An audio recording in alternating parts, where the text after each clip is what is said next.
my 500th video with the Dutch tulip vase. Okay, a kiln opening. A quick look, and here we go. I am Jeffrey Rokoa. This is my Potter's Journal, and this is a whole stack of my Potter's Journals, with some of what it took to make 500 videos. Quite anxious to see what's in today's kiln. It's cooling down just a bit, filled with bases, a bit more complex than the ones you see here. Okay, I won't be sensationalizing anything for number 500. Won't be performing any tricks, just a look at some pots. I make and sell 1,000 pieces a year, more or less. So, that's about the story. Let's see what's in the kiln today. And I've been quite anxious about this because it's a very different kiln pack.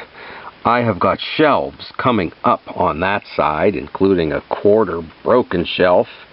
And on this side, the pieces actually are 18 inches tall, almost to the top of the kiln. So we're very open over here and tight over there. I always do an exact, pretty much same pack on the kiln. So hopefully everything is okay. And I don't want to pull one of the tall ones out and knock anything yet, but we're not going to start at the top either. I'm going to see, we've got to see one of the small ones on our Dutch tulip vase, And there we go. All right, everything looks good, because we have multiple parts here. We throw a base, we threw a donut jug, we threw all the spouts, we assembled it and put it together. I was worried about everything, but everything looks good. And then the decorating. So that was in maybe a couple of the videos, doing all of that. Rather complex form. And the Dutch tulip vase, multiple spouts to show off, in many instances, just individual flowers. Going back to tulipomania, when tulips were currency, more or less. When tulips, a single bulb could have cost more than your house. Oh, am I pleased. I couldn't be more pleased. We've got a stamp there. You know, this one, I forgot to put a coil in there, and it was a little rough, the attachment, but the glaze, okay, cleans that all up, and we've got a signature there on the inside. Oh, wow, am I thrilled to death with this. Oh, and, okay, so Dutch, you know, pot from the Netherlands, and this is my signature pot from Slovenia, the Potičnica, what the Petice is baked in, so it's quite fitting that we got that in here too. That I have been influenced by the pottery of so many different cultures. It's been great finding my own. That if you're a serious ceramic student and familiar with, the Unknown Craftsman and Bernard Leach and them in their books, having us, and philosophies, having us look to the East, to pottery of the East. Well, and we've got our eyes fixated on that, not realizing what they saw in those pots could be found in most any culture, and I don't know where to start here. This was a tricky stack, getting this all in here. I think this is more typical of the Dutch tulip vase. And this one was my least favorite of the group. This one I considered my failure, but I glazed it anyway to test the glaze. You know, the slip was rather dry up here. The pot was rather dry. I dipped it in the slip bucket, and then I slip trailed the little dots, and everything was rather dry, much more than I normally like to do it, but everything remained intact. Nothing, okay, jumped off. And I left, okay, here's a signature. We've got a little bead on the bottom, which helps in when you dip it in the slip to hold it.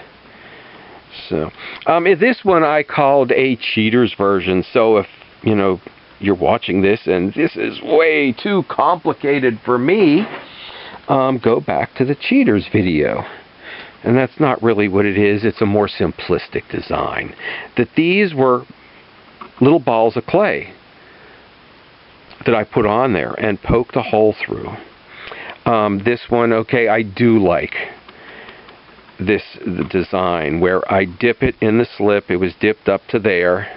Okay, dipped up to there, and then trailed, combed through, and then trailed on, and then sgraffitoed through. So we've got 3 different techniques in one pot to give it the depth that many try to go for with the layering glaze thing. And in a sense we did that, layering the slip and the glaze and the clay to where they're sometimes semi-transparent. You could see through them. You know, this was a fun series. I like doing this. It took so much time. This took so much time. Oh, when I really should have been making flower pots and mugs. Okay, and in this one we have got the slip trailed on the side. I watch a lot of Fitch McAndrews, and Doug Fitch does this beautiful sweep on the pot. Well, these are quite different. Little arches, not big sweeps, but so I watch a lot of their videos. I don't know whose videos you watch. So, quite pleased. Quite pleased. So that was really a trick, fitting those in here. And we don't want to drop any of the posts on anything down there. I put almost everything up on stilts. I didn't want to take any chances with anything getting stuck. Okay, I think we can get these out yet now without bumping anything. This one is similar to the first, except much bigger. Much bigger. We will have to take these. Oh, and I was worried because I don't dip. Okay, I don't paint the glazes on. I dip them, and my bucket wasn't big enough, so I did have to pour a bit, and I did have to dunk it one way and then the other, so I don't see any lines where we have more glaze in one spot than the other. So I am pleased enough. I am pleased enough. And you know, these were all in one kiln. All in one kiln. And I just kept thinking that was such a mistake. But it's very seldom I have something that extends from top to bottom. And this one has even more going on in it. This one has even more going on in it. Because actually this, let's take that top bit out of the camera. That I think this would be more typical of a simple Dutch tulip vase, with the spouts going round and then maybe one of these in the center. But I upped the design and put the donut vase on top and another row of spouts up there.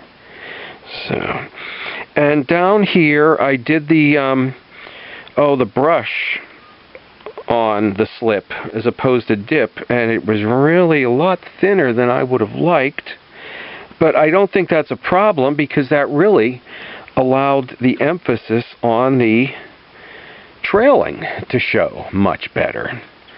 So in a sense, not what I was looking for there, but also not a problem.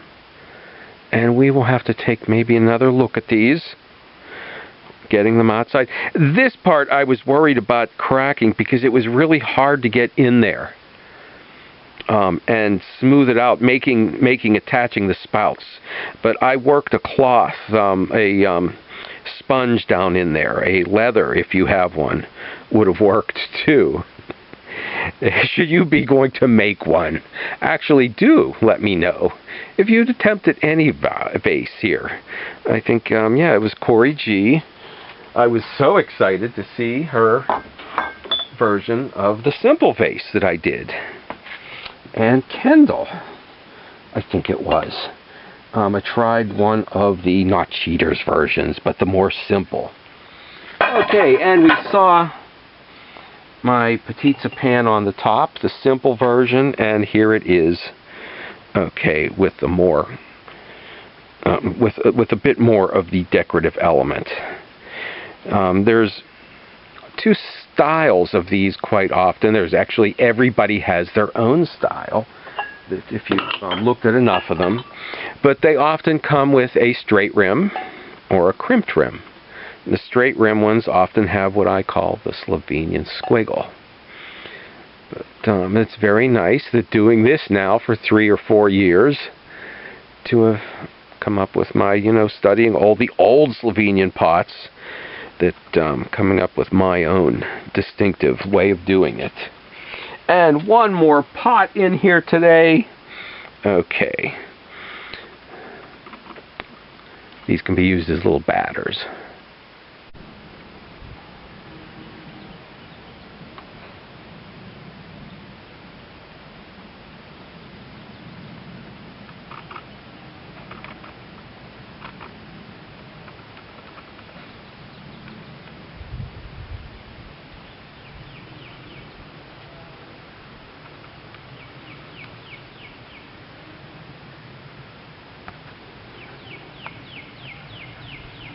The little bluets down here by my feet might be a little bit small for the tulip vase.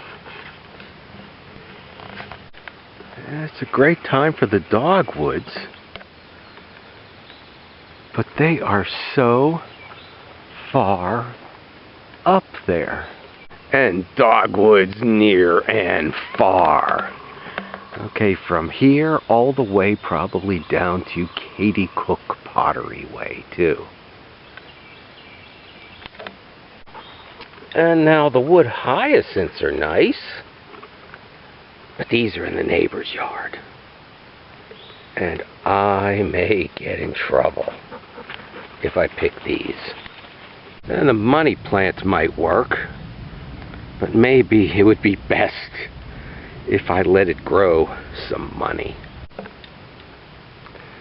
The azaleas are looking good, but I'm really thinking about selling these. I am sorry I only used one glaze, not much of a video for you today, but it's more about the journey than the destination, and that came about in the last few videos. I do want to thank Sheila Vandervalk. This could not have happened without you. CosyCeramicsSheila, so much inspiration in what you do. Only working with clay for a year now, a little over. I couldn't find the right flowers. We are past tulip time, and even the narcissus are finished. Everything I found was either too small or way up on the top of a tree. So you will have to stop back for that. I want to do something big next, too. But I don't want it to be forced. So I'll say for that, too, stop back and see what's going on in the studio next week. So, nice little project. Nice little project. The question now is, what will we do next? Maybe something outside the pottery. Hey Brutus, where's your football? Where's your football? How about the football? Football! Football! Football!